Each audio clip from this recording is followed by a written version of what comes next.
touch from God, and his vision was still distorted. He saw men as trees. How can you be in the church and still confused? How can you get a touch from God and still be burdened down? How can you get a blessing and still be in a storm? He got one touch from God and still found himself trying to press through. Have you ever had to press past what you can see? Your vision was distorted. You know when the Bible says write the vision and make it plain, the pastor begin to preach and you begin to get an understanding. He tell you everything's going to be all right. You get excited and go home to a house full of mess. You get excited and go home and your kids still acting crazy.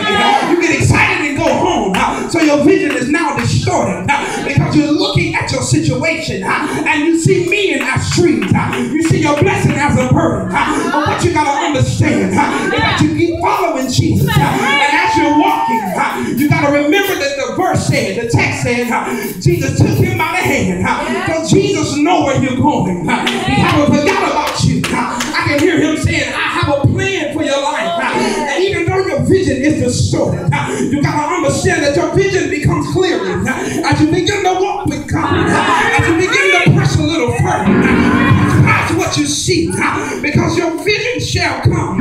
The Bible said, write the vision and make it plain.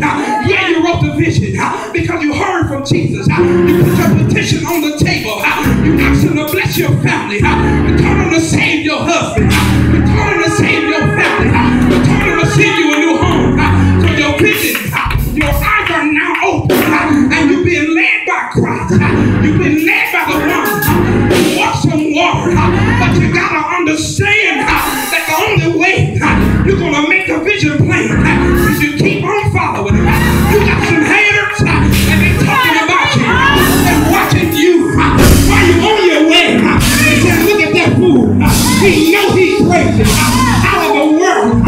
He say he blind, but he's walking with Christ. And now he found himself out of town. And now he said, girl, you heard what he said. He said, men look like trees. He ain't got no power. He ain't got it yet. He's losing his mind. First he said he couldn't see. Now he said men are trees. He's going crazy. But God is setting you up because he's taking you to a place past your familiarity.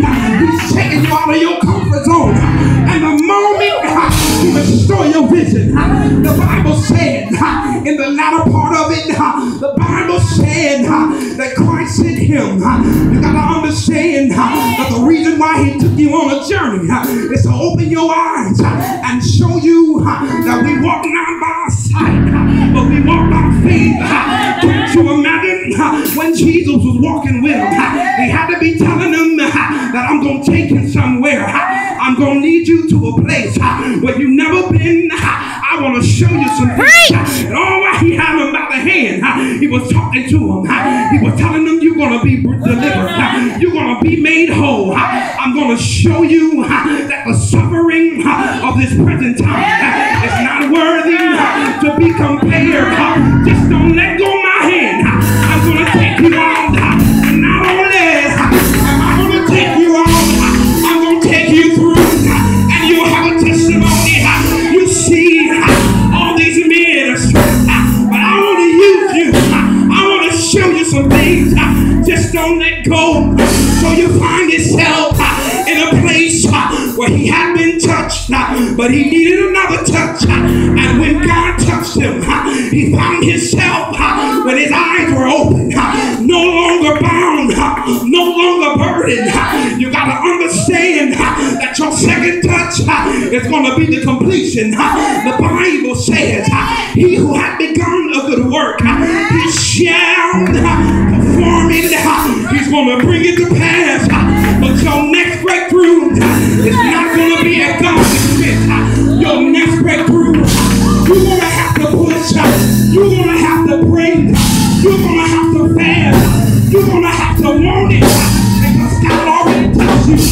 And the next time that you receive anything from God, he said, out of your belly shall flow.